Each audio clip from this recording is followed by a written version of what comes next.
ओम अज्ञानतिमिरान्धस्य ज्ञानाञ्जनशलाकया चक्षुरुन्मिलितं येन तस्मै श्री गुरवे नमः. आज आपण भगवंताच्या एका ऐश्वर्याबद्दल चर्चा करणार आहोत. त्या ऐश्वर्याचं नाव आहे भगवंत कसे ज्ञानमय आहेत. या ब्रह्मांडामध्ये सगळ्यात कोण ज्ञानमय असेल तर ते म्हणजे भगवंत. भगवंत गीतेच्या 9व्या अध्यायात सांगतात, राजविद्या राजगुह्यम पवित्रम इदमुत्तमम प्रत्यक्षम अवगमम धर्म्यम सुसुखम कर्तुमव्ययम. ही राजविद्या आहे. ह्या सगळ्या ज्ञानांचा राजा आहे आणि हे रहस्य आहे. जगात ब्रह्मांडामध्ये सगळ्यात मोठं काही रहस्य आहे तर हे ह्या ज्ञानामध्ये आहे. आणि हे ज्ञान पवित्र आहे, सगळ्यात पवित्र आहे. आणि हे ज्ञान प्रत्यक्ष अवगमम धर्मम, एखादा हे ज्ञानाचं अनुभव घेऊ शकतो आणि हे पूर्णपणे शाश्वत आनंदाची प्राप्त करून देणारं असं हे ज्ञान आहे. अशा प्रकारे भगवंत भगवद्गीतेमध्ये सांगतात. भगवंत आपल्या मातेला ज्ञान देत आहेत. जेव्हा ते कपिल मुनी म्हणून येतात आणि ते त्यांची आई देवहूती हिला हे ज्ञान देतात. ते ज्ञान इतकं प्रगल्भ आहे की मुलाची वाढ आईच्या गर्भामध्ये कशी होते याचं ते ज्ञान देतात. आमच्या वैष्णव सत्संगामध्ये एक जोडपं आहे. ते असं सांगत होते, दोघेही स्पीच थेरपिस्ट आहेत. म्हणजे ज्या मुलांना व्यवस्थित बोलता येत नाही त्या मुलांना अमेरिकेमध्ये ते ट्रेन करतात. तर ते असं सांगत होते की ते जेव्हा कॉलेजमध्ये होते आणि तेव्हा त्यांनी श्रीमद भागवतम वाचलं आणि पॅरलली ग्रेज ॲनाटॉमी, म्हणजे जिथे बाळाची वाढ कशी होते ह्या प्रकारचे जे ज्ञान आहे ते वाचलं. ते म्हणाले, ह्या श्रीमद भागवतामध्ये आम्हाला अत्यंत विस्तृतपणे याची माहिती मिळाली. आणि त्यांनी आपल्या विद्यार्थ्यांना आणि आपल्या शिक्षकांना सांगायलाही सुरुवात केली. त्या शिक्षकांनी इतकं गंभीररित्या घेतलं आणि त्या शिक्षक 16 माळांचा जप करायला लागले जेव्हा त्यांना कळलं की वेदामध्ये इतकं प्रगल्भ ज्ञान आहे. पण भगवंत इतके ज्ञानमयी आहेत, त्यांच्यासारखा ज्ञानमयी कोणी नाही. एखाद्या माणसाला क्रिकेटचं ज्ञान असेल पण तो बुद्धिबळामध्ये पटू असू शकत नाही. एखाद्या माणसाला डान्स कसा करावा याचं ज्ञान असेल पण तो वाद्यामध्ये प्रवीण असू शकत नाही. हे संगीताच्याच 3 भाग आहेत, हे गायन, वादन आणि नृत्य. तर ह्याच्यामध्ये सुद्धा माणूस तरबेज असू शकत नाही. तर पुढची तर गोष्ट बघा, आपण जर कोणी डॉक्टर असेल तर त्याला इंजिनिअरिंगचं ज्ञान नसेल, कोणी इंजिनियर असेल तर त्याला लॉयरचं ज्ञान नसेल. पण भगवंत परमात्मा रूपामध्ये प्रत्येकाच्या जीवात आहेत. भगवंत 15व्या अध्यायात 15व्या श्लोकामध्ये म्हणतात, सर्वस्य चाहम हृदि सन्निविष्टो मत्ता स्मृतिज्ञान अपोहनम च वेदेश सर्वेश अहमेव वेद्यो वेदांत कृत्वेद विदेव चाहम. भगवंत म्हणतात, मी प्रत्येकाच्या हृदयामध्ये आहे आणि मी स्मृती आणि विस्मृती देतो.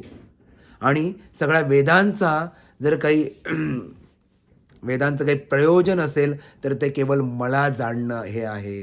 वेद म्हणजे ज्ञान. वेदा जो शब्द येतो त्याला ज्ञान असं म्हणतात.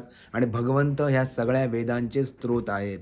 भगवंताने जेव्हा ब्रह्माला हे ज्ञान दिलं, ज्या ब्रह्मदेवांना आदी कवी असं म्हणतात, तेने ब्रह्महृदया आदी कवये मुह्यंती यत् सूरय. ज्यांच्यामुळे सगळे देवी देवता गोंधळात पडतात. आणि असे ब्रह्माजी सुद्धा गोंधळात पडले जेव्हा ब्रह्माजींचा जन्म त्या नाभी कमळावर होतो आणि तेव्हा ते नाभी कमळाच्या आत त्या देठामध्ये जातात शोधायला की माझा स्रोत कुठे आहे, मी कशापासून जन्माला आलो आहे. आणि ब्रह्मदेव त्या पूर्णपणे गोंधळून जातात आणि लगेच त्यांना एक आवाज ऐकू येतो, दिव्य ध्वनी त प. आणि त्यांना ज्ञान होतं हृदयातून, कारण परमात्मा हृदयामध्ये असल्यामुळे त्यांना हे पूर्णपणे ज्ञान होतं की मला आता तपस्या केली पाहिजे. आणि अनेक वर्षांच्या तपस्येनंतर भगवंताकडून त्यांना ह्या सृष्टीची कशी दुय्यम निर्मिती केली पाहिजे, कारण प्राथमिक निर्माते कृष्ण आहेत, ह्याचं ज्ञान त्यांना होतं.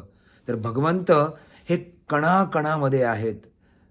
आणि भगवंत ना पूर्ण तारे, ग्रह, नद्या, पर्वत, मनुष्य, सगळ्या प्रकारचे प्राणी, पशु, पक्षी या सगळ्यांचं ज्ञान आहे. सगळ्या प्रकारचे वृक्ष, प्रत्येकाच्या हृदयामध्ये ते परमात्मा म्हणून आहेत. उपद्रष्टा असं म्हटलेलं आहे, अनुमंता, साक्षी भगवंत आहेत. एखाद्या गोष्टीला अनुमती देणारे भगवंत आहेत. तर आपण बघू शकतो की भगवंतानी सुद्धा सांदीपनी मुनींना आपला गुरु म्हणून निवडलं. याचा अर्थ असा नाही की भगवंतांना काही ज्ञान नव्हतं, पण त्यांनी जगाला एक आदर्श घालून देण्यासाठी सांदीपनी मुनींना आपला त्यांनी एक गुरु म्हणून निवडलं. तर हे भगवंत 64 दिवसामध्ये सांदीपनी मुनींकडून 64 प्रकारच्या कला शिकले. ते आहेत भगवंत. तर भगवंत जे ज्ञान देतात गीतेमध्ये अर्जुनाला म्हणतात, हे ज्ञान म्हणजे परंपरा आणि ही परंपरा म्हणजे ज्ञानाची साठवणूक. ही परंपरा खंडित झाली कारण हे ज्ञान मी आधी विवस्वानाला दिलं होतं. विवस्वानाने ते मनूला दिलं, इक्ष्वाकू. आणि अशा प्रकारे हे ज्ञान मध्यंतर तरी खंडित झाल्यामुळे त्या ज्ञानाची पुनर्स्थापना मी भगवद्गीतेद्वारे तुला देत आहे. आपण भगवद्गीतेच्या एका श्लोकावर जर बोलायचं असेल तर आपल्याला 7-7 दिवस त्याची तयारी करावी लागते. तर भगवंत हे 700 श्लोक भगवद्गीतेचे बोलले त्या रणांगणावर. काही मिनिटामध्येच त्यांनी ही गीता अर्जुनाला सांगितली आणि ती गीता आज 5,000 वर्षानंतर सुद्धा हजारो लोक ह्या गीतेचं अध्ययन करतात. हजारो लोक त्याचं पठण करतात, गायन करतात. ही आहे भगवंताचं जे गीत, सॉन्ग ऑफ द गॉड असं इंग्लिशमध्ये आपण त्याला म्हणतो. तर भगवंत हे 4 वेद, 18 पुराणं, 108 उपनिषद जेव्हा स्वतः व्यासदेव म्हणून येतात, तेव्हा भगवंत हे व्यासदेव म्हणजे भगवंताचे साहित्यिक अवतार आहेत. तर त्यांनी या सगळ्या ज्ञानाला शब्दबद्ध करून ठेवलं आहे. तर हे आहेत भगवंत. ते ज्ञानाचे स्रोत आहेत. ह्या जगामध्ये जे ज्ञान आहे ते आपल्याला प्रचंड अभ्यासाने प्राप्त होतं. थोडं जे ज्ञान मिळेल आपल्याला, थोडं काहीतरी ज्ञान मिळतं. तरीसुद्धा आपण परीक्षेमध्ये बऱ्याच वेळा गोंधळ घालतो. आपल्याला ऐनवेळी आठवत नाही की आपण काय लिहिलं पाहिजे. बराच अभ्यास करतो पण आपल्याला विस्मृती होते. आणि भगवंत म्हणतात, मी तर भूत, वर्तमान आणि भविष्य हे तिन्ही जाणणारा आहे अर्जुना. अर्जुन म्हणतो की कसं बरं तुम्ही विवस्वान आहे, तुमच्यापेक्षाही मोठे आहेत आणि तुम्ही आता जन्माला आलेत. तुम्ही कसं काय या सूर्यदेवाला हे ज्ञान देऊ शकला? तर भगवंत म्हणतात की तुला फक्त तुझा एक जन्म माहिती आहे, पण मला माझे सगळे जन्म आठवतात आणि तुझेही मला सगळे जन्म आठवतात. तर अशा प्रकारे भगवंतांना आपल्या सगळ्या जन्मांचं ज्ञान आहे. आपण पुनर्जन्मामध्ये कुठे होतो ह्याचं ज्ञान आहे. भविष्यामध्ये आपल्या कर्मानुसार आपली काय गती होईल याचं ज्ञान भगवंतांना आहे. तर भगवद्गीता ह्या ज्ञानाचा सारांश आहे. वेदांचा जो सारांश आहे. दोग्धा गोपाल नंदन.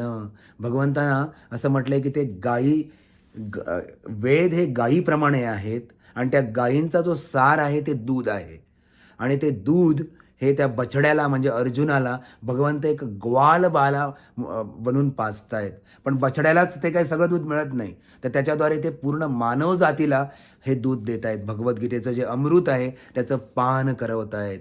अशा प्रकारे भगवंतानी हे ज्ञान अर्जुनाद्वारे दिलं. भगवंतानी हे ज्ञान परीक्षित महाराजद्वारे आपल्याला दिलं. रामायणामध्ये आपण बघतो की वाल्मिकींद्वारे किंवा लवकुश यांच्याद्वारे हे ज्ञान त्यांनी प्रसारित केलं. तर हे आहे भगवंत जे ज्ञानामध्ये प्रगल्भ आहेत. त्यांचे विचार असे पूर्ण पुरुषोत्तम भगवंतांचे जे विचार आहेत ते परिपूर्ण आहेत. अशा भगवंतांना आपण नेहमीच त्यांचं भजन केलं पाहिजे, त्यांना नमस्कार केला पाहिजे, त्यांची पूजा केली पाहिजे. हरे कृष्णा.